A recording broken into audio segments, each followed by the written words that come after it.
Hi guys, you're most welcome to your channel. This is Ashif Ali. बच्चों, last class में हमने chapter 3 के कुछ फंडामेंटल्स पढ़े थे। आज की क्लास में हम उसी अकाउंटिंग प्रिंसिपल के कुछ फीचर्स पढ़ने वाले हैं और कुछ नेसेसिटी ऑफ अकाउंटिंग प्रिंसिपल के बारे में जानने वाले हैं। तो वीडियो काफी इंपॉर्टेंट होने वाली है, वीडियो को लास्ट तक जरूर देखिएगा। तो लेट्स गेट स्टार्टेड। सबसे पहला point, features of accounting principle. अब इसके बारे में तो आपको पता लगी गया कि हम अकाउंटिंग के रूल्स क्यों पढ़ते हैं और अकाउंटिंग के रूल्स को किसने फॉलो करते हैं, ये मैंने लास्ट की वीडियो में कुछ आपको समझा दिया है। आज की जो क्लास है वो है इन अकाउंटिंग रूल्स के फीचर्स के ऊपर। सर, इनके फीचर्स क्या है? तो जो अकाउंटिंग के प्रिंसिपल है बच्चों, वो मैन मेड है। वो कोई ऐसा नहीं है कि हमें नेचुरली मिले हैं, हमें ये एक ह्यूमन के बनाए हुए हैं। ठीक है, सबसे पहला फीचर तो ये है। दूसरा फीचर कहता है accounting principle are flexible, they are not rigid. Accounting principle यानी कि अकाउंटिंग के जो रूल्स होते हैं ये फ्लेक्सिबल होते हैं बच्चों। ये ऐसा नहीं है कि आपने एक बार अप्लाई कर दिया कोई रूल तो लाइफ टाइम आपकी कंपनी अगर 100 साल तक चल रही है तो वही रूल फॉलो करा जाएगा। नहीं, ऐसा नहीं है। अगर अब मैंने बता भी दिया था आपको कौन सी सिचुएशन में बदला जा सकता है। पहली सिचुएशन तो हमने क्या देखी थी? पहली सिचुएशन पढ़ी थी हमने कि जब भी अकाउंटिंग करते समय हमें ऐसा लगता है कि हम बेटर रिप्रेजेंटेशन नहीं दे पा रहे तो वहां पर अपने अकाउंटिंग प्रिंसिपल को क्या कर सकते हैं? चेंज कर सकते हैं। सेकंड पॉइंट में मैंने बताया था अगर हमारा कानून ये कहता है कि हमें अकाउंटिंग प्रिंसिपल चेंज करने हैं तो हमें वहां करने पड़ेंगे। ठीक है, तो ये 2-3 पॉइंट मैंने एक्सप्लेन करे थे, तो इसीलिए यहाँ पर बोला गया है इसका फीचर है अकाउंटिंग के जो रूल्स होते हैं वो फ्लेक्सिबल होते हैं, ये रिजिड नहीं होते, इनको चेंज किया जा सकता है अगर कानून कहता है तब। Accounting principle are generally accepted.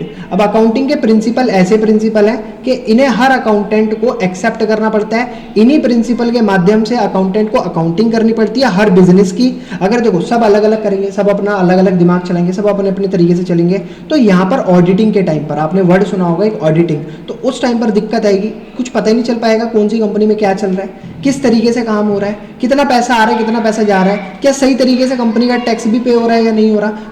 जब बेटर रिप्रेजेंटेशन नहीं होगी, कोई उसको समझ नहीं पाएगा, उसके अंदर अंडरस्टैंडेबिलिटी नहीं होगी तो वहां पर क्या होगा? प्रॉब्लम तो यही फेस करनी पड़ेगी। अब सरकार को क्या चाहिए? टैक्स चाहिए।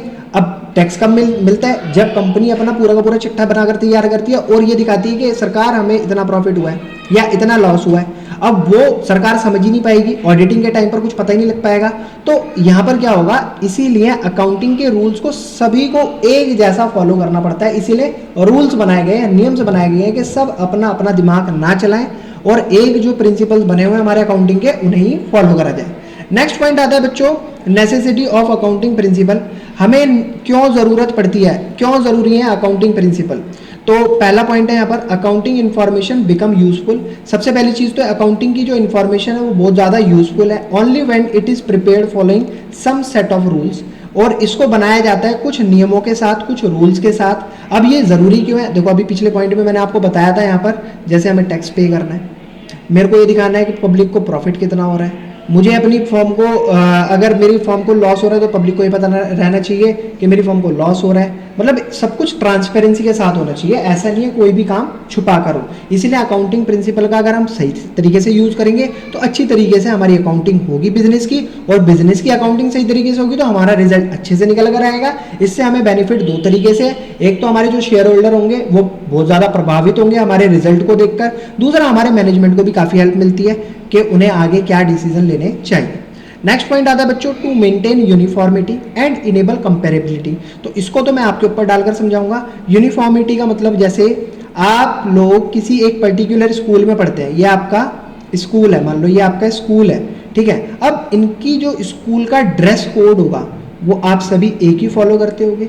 ऐसा तो नहीं होगा ना, कोई एक ही स्कूल के अंदर कोई बच्चा उसी स्कूल की ड्रेस पहनकर जा रहा है तो कोई बच्चा दूसरे स्कूल की ड्रेस पहनकर जा रहा है। या फिर दूसरा एग्जांपल अगर इसका लिया जाए कि आप अगर 10th क्लास में हैं और आपका जो एग्जाम पेपर है, या आप 12th क्लास में आपका जो एग्जाम पेपर है वो क्लास में अगर 100 बच्चे हैं तो वो 100 के 100 बच्चों का सेम पेपर होने वाला है, जिससे कि हम उसको कंपेयर कर सके। अदरवाइज किसी बच्चे के कम मार्क्स आए तो वो ये कहेगा जी मेरा क्वेश्चन पेपर तो बहुत मुश्किल था, या किसी बच्चे के ज्यादा मार्क्स आ गए तो वो ये कहेगा कि इसका क्वेश्चन पेपर तो बहुत सिंपल था, इस वजह से इसके ज्यादा मार्क्स आ गए।